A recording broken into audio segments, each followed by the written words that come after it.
think that anarchists, or I think that radicals in general, should be involved in two sets of organizations. On the one hand, I think it's important to be involved in organizations of people who are ideologically like-minded with you. And that's what I mean by, when I talk about a cadre organization, I simply mean a group of people who have similar politics and who are interested in carrying out those politics. And in debating and revising and developing those politics. That's what a group like Love and Rage, a group like Bring the Ruckus, seeks to do. And I think that's one very important form of organization that anarchists should be involved in. But I think the real actual change, to creating a free society out of an unfree society won't come from those kinds of organizations. Instead, it comes from what people sometimes call mass organizations, or sometimes called, I think, better term for it is social movements. Real change comes out of social movements. And I think anarchists, not only do they need to be involved in organizations of like-minded people, studying, reading history, reading theory, developing practice and strategy, and testing it out and revising it. Where do you test out and revise this stuff? Well, you test out and revise it in these mass organizations, in the social movements. So I think anarchists should be involved in social movements, organizations, as much as they should be involved in these cadre organizations. And I've been involved in a variety of those mass organizations in my life. And I would say that the most effective ones have not been specifically anarchist. I think the specifically anarchist ones, like info shops and anarchist info shop, tend to be insular. They tend to look to each other and,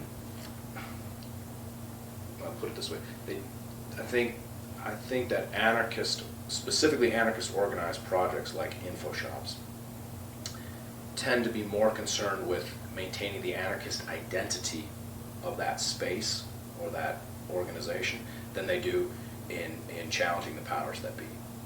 And I think that's a flaw. So I find it, I have shifted from being in those kind of organizations to being in organizations that don't necessarily identify as anarchist, but whose principles are consistent with my anarchist philosophy. So I'm involved in a couple groups recently. One is Copwatch, and I was involved in Copwatch in Phoenix from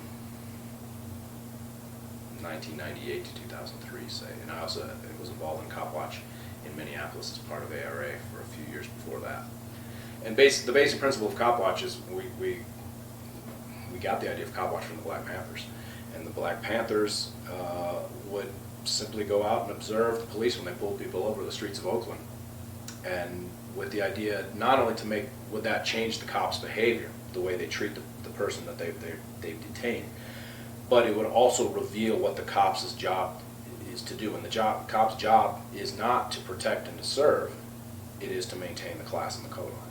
And when you expose that, the idea is that people will observe you doing that and will be emboldened themselves to challenge the police and to challenge the class and color line that they protect. And I think the Panthers were pretty successful at doing that for a couple of years. We tried to imitate the Panthers' success, and I'd say we weren't very successful. I think we patrolled in Phoenix for, like I said, for 5 years. And in fact, Phoenix Copwatch still exists. So Phoenix Copwatch has been patrolling the streets of Phoenix for over 10 years now. And every time we roll up with a video camera, I promise you the police change their behavior. And the person who was going to get cracked on the head doesn't, or the person who's going to get arrested only gets a ticket, or the person who was going to get a ticket gets to go home. And people have told us as much and have been very thankful for us. But what didn't happen that I was hoping would happen is we didn't begin to build a movement of mass resistance to the police. People looked at it and said, well, that's crazy that they're watching the cops in the middle of the night. Oh, it's kind of cool too. But they didn't want to do that themselves. They didn't want to join us or start their own Copwatch. We just assumed people would come to us. But what I think on reflection is we, anarchists, radicals, need to come to the people and not expect that they're going to come to us. So the thing I've been involved with since I moved to Flagstaff is this group called the Repeal Coalition. The Repeal Coalition formed in 2008, and our basic goal is to repeal all anti-immigrant legislation in the state of Arizona. Because Arizona is a state that its population is 30% Latino. 1 out of every 12 persons in the state is undocumented, and racist nativist politicians use undocumented people specifically and Latinos generally as scapegoats for all the problems in the state. fight that, because what to me it reflects is another example of which white workers are acting more like whites, and they say, kick all those, instead of looking at undocumented people as fellow workers and saying, let's organize together, let's join together and fight, they say, I'm better than you, and I want you to pass a bunch of laws that prove that I'm better than you. And therefore, that ties me to the system.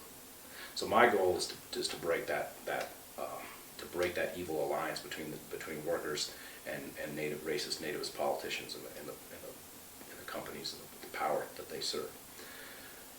So I regard this project as radical. But we have Democrats in the Repeal coalition. We have liberals. We have hippies. We have folks who knows what their ideology are, right? And we have, working class undocumented moms bouncing babies on their laps, and who on the 1 minute talk about how important Jesus is, and the Catholic Church is to them, and on the other hand is ready to fight at any cost for their right to live, love, and work wherever they please, regardless of borders. And to me, if I was a pure anarchist, I'd say, oh, I can't work with her. She's a Catholic. She believes in the church hierarchy or something. And I think I would be a fool, because that's where the new society is going to come out of. And those folks, that contradictory consciousness between loving a church that actually oppresses women and oppresses people, versus fighting for freedom, I think that contradiction gets worked out in the struggle itself. So I think I try to find those struggles that seem to me to be, to make demands and engage in struggles that capitalism cannot absorb.